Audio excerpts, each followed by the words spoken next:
সুপ্রিয় দর্শক, আপনারা দেখছেন এসপিএন বাংলা টিভি। দেখুন ও সাবস্ক্রাইব করুন এসপিএন বাংলা টিভি, দেশ ও মানুষের কথা। আজকে সবার সভাপতি এবং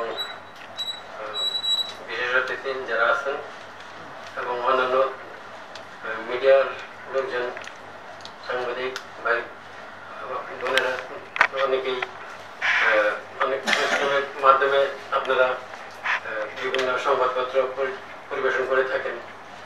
এটা আসলে সত্য কথা যে সাংবাদিকদেরকে কিন্তু আইনি কাজ যারা করেন তারা আসলেই ভয় পান, কারণ আপনারা সবকিছু ধরিয়ে দেন।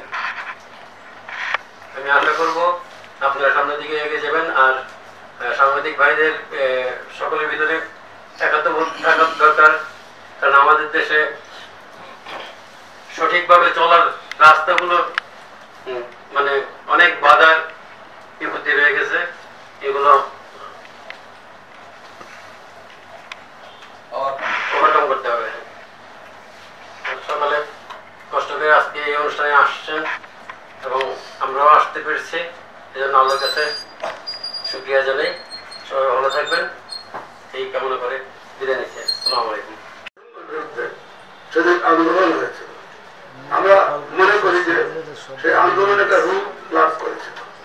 সেই রূপে নায়ক অনেক নেতা ছিলেন, দেশে ছিলেন না, বড় বড় নেতা, সবাই পিছনে ফেলে একজন ব্যক্তি সেদিন বৈষম্যের কথা বলেছে 6 দফা দিয়ে। তার নামটা এখন উচ্চারণ করলে ওনাদের সন্তুষ্ট অসন্তুষ্ট।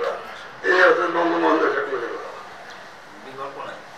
এটা যদি আপনি ইতিহাস অস্বীকার করেন তাহলে আপনাদের এটা ভবিষ্যতে অস্বীকার করেন।